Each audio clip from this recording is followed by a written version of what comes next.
Innerphase Video presents Fairfield Today. Brought to you by Fairfield Federal Savings and Loan, Fairfield Medical Center, Fair Hope Hospice and Palliative Care, the Fairfield County Board of Developmental Disabilities, the Frankie Smith Funeral Home, and Lancaster Fairfield Community Action Recycling and Litter Prevention.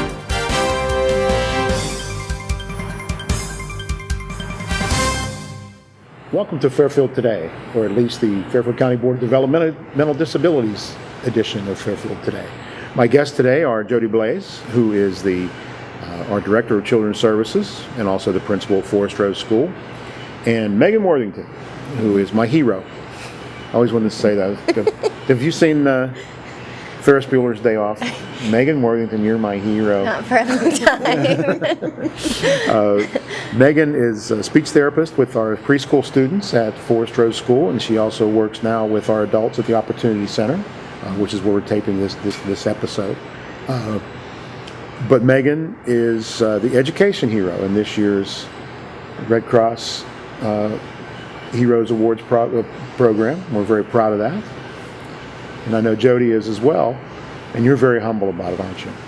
Yes, very. It was very shocking, but I'm happy to accept the award because it gives our agency such great recognition because they've done so much for these kids. And I just know that I couldn't do what I do without my director and my team of awesome therapists, my OT and PT and my other speech therapist, and so. Well, and of course the teachers at school, absolutely. And the aides, and the kids themselves, and of course the kids' parents. It's amazing how much we work together to put this initiative in place, and how we work every day to keep it going. Mm-hmm. Okay.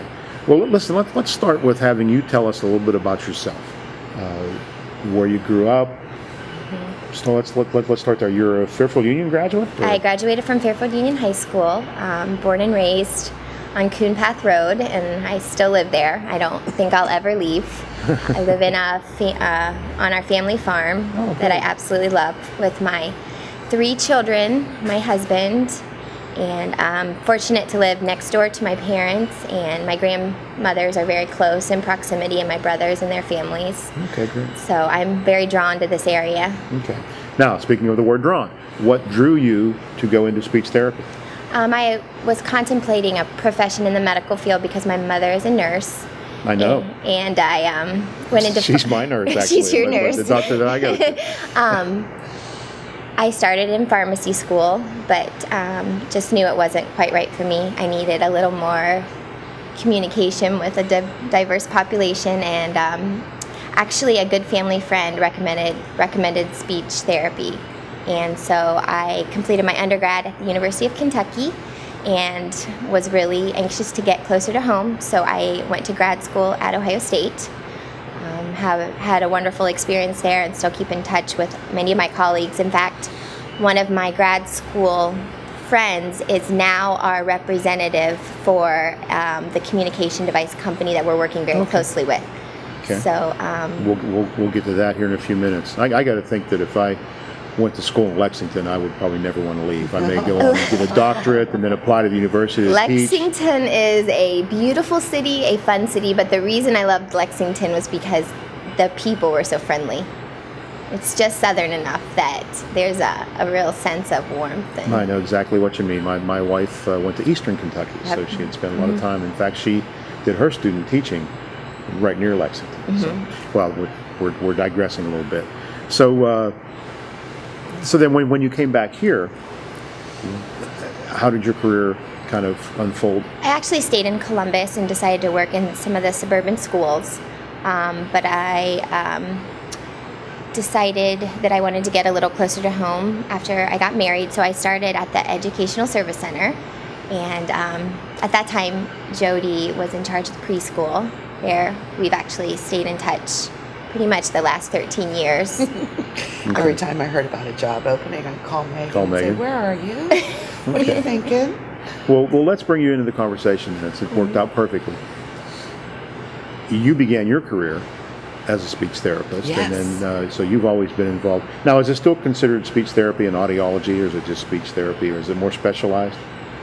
No, it's still speech therapy. Okay. We have a fancy moniker, speech language pathologist, Okay. which sounds like we deal with dead people, but it is just the agreed upon term. But we answer to anything: peach teacher, speech therapist, Okay. Mrs. Tuntert. Okay. I went to school in a small school in Pennsylvania that was pretty well known for its program, and several of the high school friends that I had that went to college together are now speech therapists. One's in Phoenix, one's in South Florida. Wow. Great. And now with the magic of Facebook, we've kind of reconnected after 25 years of not talking to one another. So now That's great. we still don't talk to one another. We just type to one another. So. That's great. But it is kind of cool. As we kind of progress into this conversation, why don't you tell me a little bit about how the field has changed and what it was like when you were working with students, and now we can contrast that with and compare it, because there are probably some similarities, but there are probably a lot of new things that are going on. Right. I will tell you that I'm going to date myself because I actually started practicing in 1979. And those were the years when you didn't have to do a 5 or 6 year program and graduate with your master's. You could graduate with a bachelor's, pursue an additional degree later. I began in Amanda Clear Creek, and I'm originally from Northeast Ohio, and loved the feeling that I got from that school. I had a caseload of 80 students from preschool to 12th grade, served both buildings in the district. That was not unusual for most practicing school speech language pathologists, was to cover a huge area and not have a lot of support. One of the things that we did through the Educational Service Center, as I was the preschool director, I also supervised the speech language pathologist, because there needs to be a sense of communication. And I think that's one of the things that we truly embrace in the setting that we are now, is that we have this team spirit. There's not only a couple of speech therapists who can really talk turkey when it comes to communication, but OTs and PTs and educators who kind of all bring the pieces together. I think we used to feel a little bit more isolated. You'd have your speech groups, and there was not as much support for inclusion of students. Most of what we did was pull out, and we did not have access to the technology that we have today. Certainly smart boards were not even in the picture. We probably, when we did have cell phones, had them like this, so there was no, other than email, there was no Skyping or Right. other ways to handle things. So the technology itself that we've seen in all of our lives has really impacted our field as well, and our ability to communicate with each other and to do things for kids. Okay. Now, one of the primary reasons that you were nominated for this award was your commitment to the students and to getting the kind of technology into their classrooms that they were having a little bit of trouble accessing. Talk a little bit about some of the technology that's out there, first of all. Let's just to kind of describe the devices and what they're able to do for a student. Okay. The best way to describe the devices is they're almost small computers that are loaded with a very researched, very specific language program. And if to visualize it, it would be pictures with the written word in different setups that would allow a touch activation of the word. We also have companies in which you can use a switch, which is just a button with the head to activate the words. We're currently working with a company where you simply look at the picture, the client looks at the picture, and the word can be activated. A mouse on the student or client's forehead to activate the picture. Now, do you have that technology at the school yet, or are you still? We should have it within the next 2 weeks. We're currently in the process of a very large and specific order. Money from the Fairfield Foundation, as well as Run for the Rose. We're using that money to kind of beef up and have a more diverse group of devices.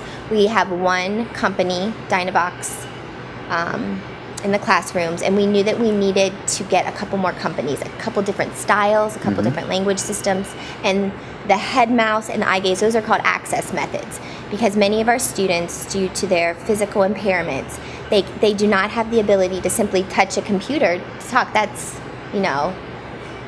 too difficult. Right. So I think what we've learned this past year is that we have to be very thoughtful in our purchases.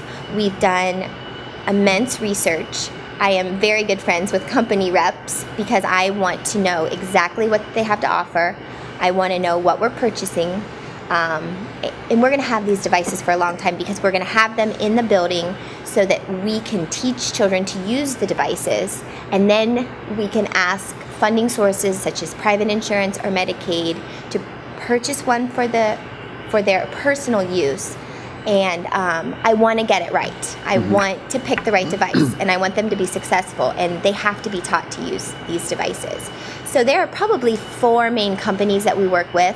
They've been in our facility. They've brought all of their gear. We try everything with the kids. We have, kids, we almost have a list of who's next. Who do we want to practice more with, who is ready to get a device. A lot of the kids, we need a lot of time, and we know we have to practice some other things first. We still have lower technology things like pictures or simple buttons that say 1 or 2 words.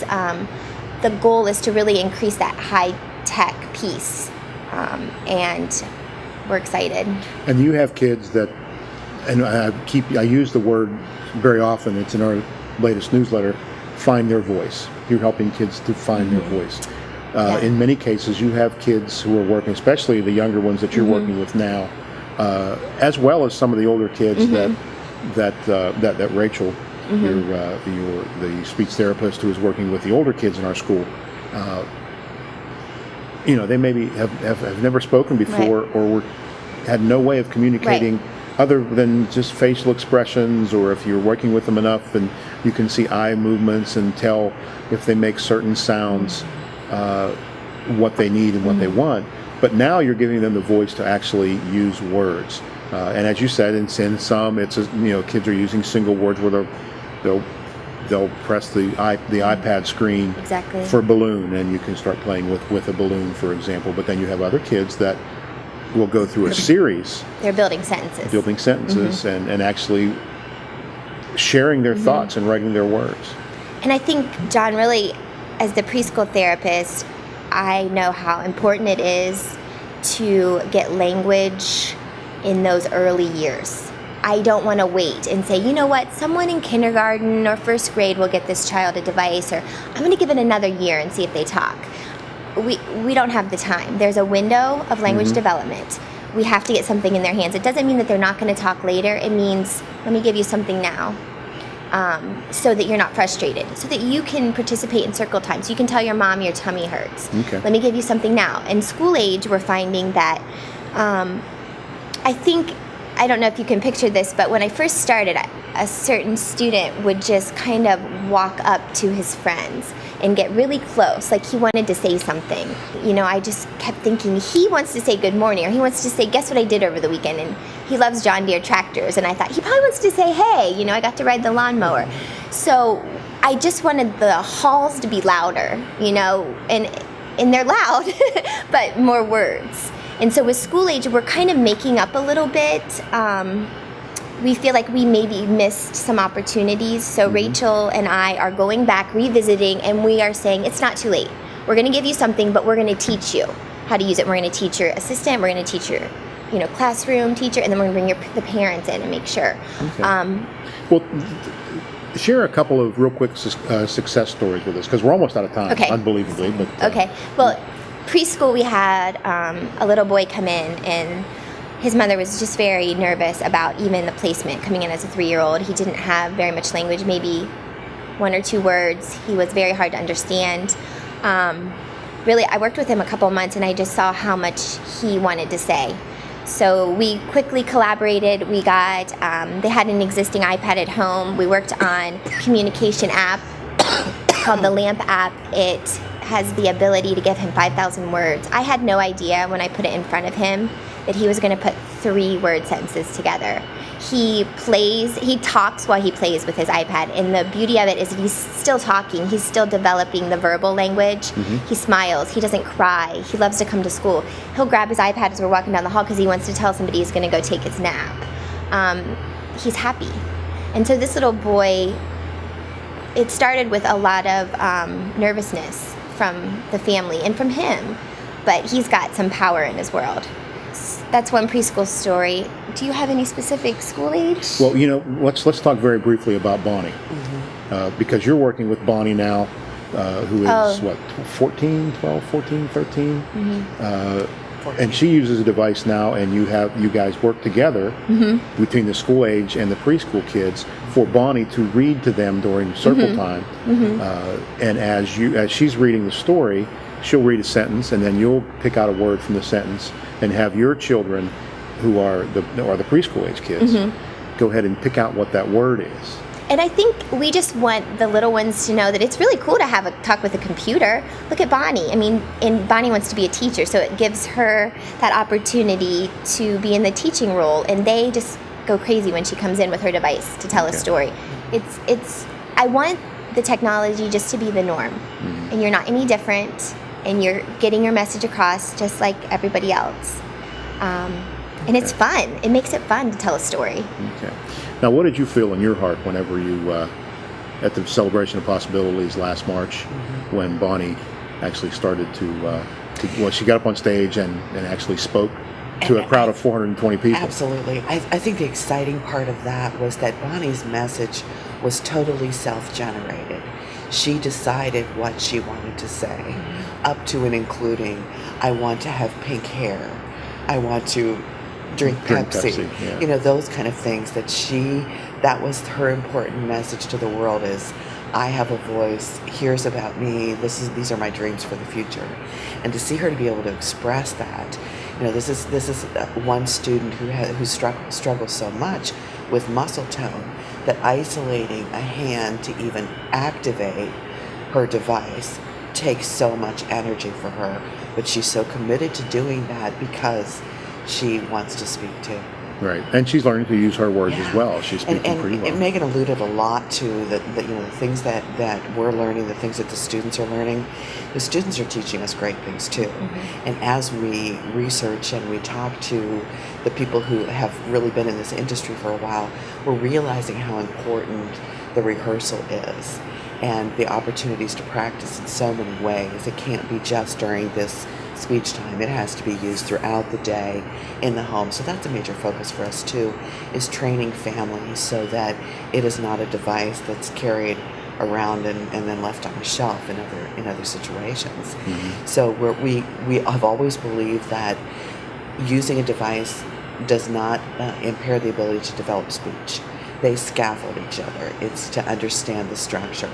And as she talked about the student in preschool who's actually verbalizing while he's using the device, that's exciting. He's actually anticipating, he knows where the icon's going to appear, and there's more of a time lag with the machine than he has in his own brain, which is really exciting for us. Okay. So we've been fascinated with the things we're learning as well. Okay, awesome. Let's get back a little bit to all the attention that's come to you. You're able to share that then with the rest of the staff, with the parents of the children you're working with. What kind of comments have you been receiving from folks? Everybody has been very positive and kind, and I just feel tremendous gratitude that we're able to tell our story. I feel a huge responsibility and to truly give these children and these adults their voice, and I want that responsibility. I want it. And I think I will feel like a hero, in 20, 25 years when my career is over and I come visit the OC and everybody's walking around with a device. I don't feel like the work is done. I feel like it's just beginning. And I know when I end my career and I can come in here or go to the school and everybody has a way to communicate, that's when I'll feel like a hero. I think that people praise Megan to her face, but they also praise her behind her back. And they run to me we have had some turnover with speech-language pathologists, and most of it is because this is a very challenging population that we serve. And the vision that we have for our entire school is to arm our students with what they need to be successful in a less restrictive setting. So when Megan has experience in the public schools, in a hospital setting, running her own private practice, in clinics, she has the big picture of community and society. So she knows that if she arms kids now and helps them develop, they can then transition back to their home district school, they can be successful, and the stories she's looking forward to are the ones where she runs into them in the grocery store, Right. shopping with their friends and communicating back and forth. Well, and That's you're success. always learning, because everything, the whole field, your whole field is always changing. Always, especially with technology. It is. And it is the biggest challenge for a speech pathologist in the school. They have so many things to be aware of, disfluency and articulation and language and et cetera, with so many students, that trying to keep up with augmentative communication is a huge challenge. So that's another part of this initiative, is that we offer trainings. We had a fair last year, and so many of the local speech pathologists came because they're hungry for the information and knowing where to get. Right. And you put that together. You organized. You brought in the reps from all of the different companies. So as Jody said, you had speech pathologists from throughout the county, actually from other counties as well, came in, and parents brought their kids in. They were able to see what was available to them. I know we're almost out of time, but can you very briefly, in about a minute or so, run through the normal process that a kid has to go through to get a device? Sure. And you're able to give them the repetition now that they Right. weren't able to get. It's very important that we have these on site in order to teach the kids to use them, because we have to go to great lengths to justify this purchase. We have to prove that we have trialed 3 or more devices, different devices. The paperwork on average is about 10 hours to complete the report, and it is frequently denied by Medicaid or insurance. So then you have to start over. 6 to 8 weeks would be very quick to get a device. So our approach is that we are going to teach the kids, we're going to make sure we're successful, and then we're going to ask for the right device for the child or the adult. And because they have it for 6 or more years, they will not approve another device. So we're sure that this is going to be a success. We're sure of it. Awesome. And Great. it can take as long as 18 months or more if there are denials. Right. But in the meantime, we continue to work. The students continue to grow and develop more expertise. And again, knowing that the fit has to be right, because it's going to be with them for a while. long time. It's huge. Well, listen, if you have any questions about what you heard here, you can give me a call at 652-7220, or give Jody a call. Jody would love to have you come out to Forest Row School I would and love take you a to see tour. And you're there Monday through Wednesday And Friday. back on Friday. So if you wanted to come out and meet Megan and see some of the things that are going on at Forest Row School, not just in speech pathology, but our entire program, please give us a call. Ladies, thank you so much. Thank you. And congratulations once again. Thanks, John. My hero. Stop. Until next month, this is John Bosser for the Fairfield County Board of Developmental Disabilities edition of Fairfield Today.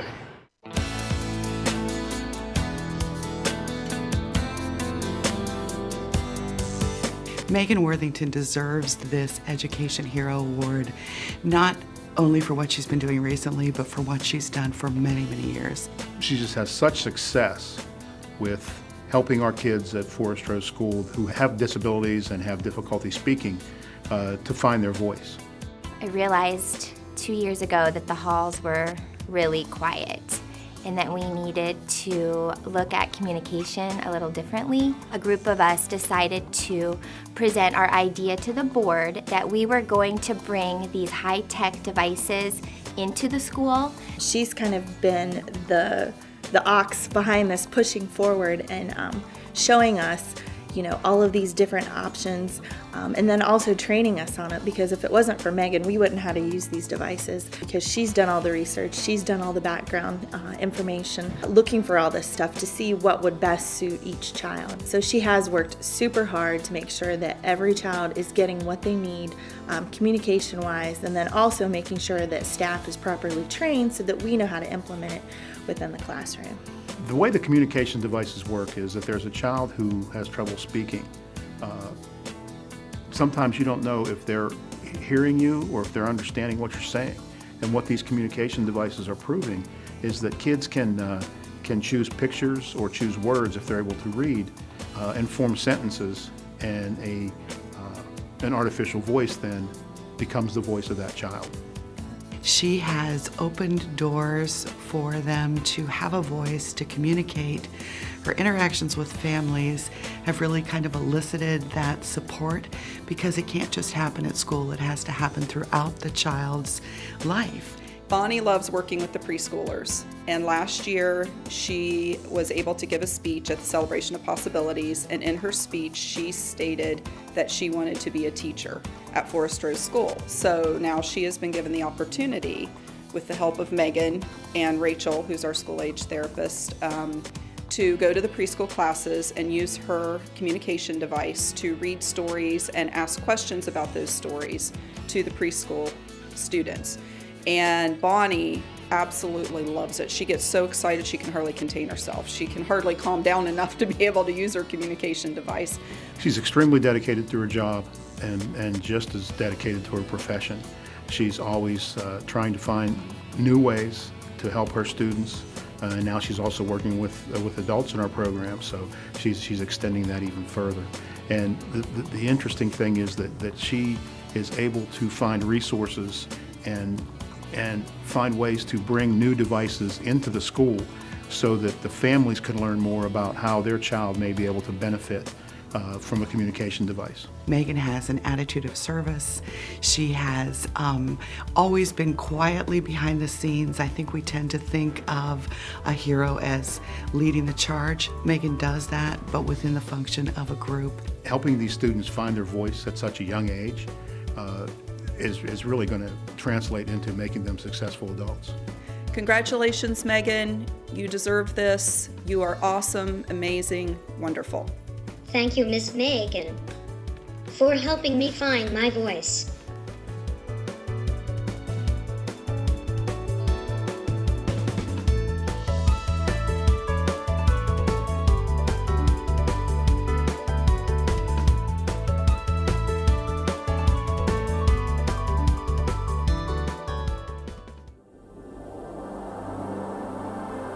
Innerphase Video presents Fairfield Today. Brought to you by Fairfield Federal Savings and Loan, Fairfield Medical Center, Fair Hope Hospice and Palliative Care, the Fairfield County Board of Developmental Disabilities, the Frankie Smith Funeral Home, and Lancaster Fairfield Community Action Recycling and Litter Prevention.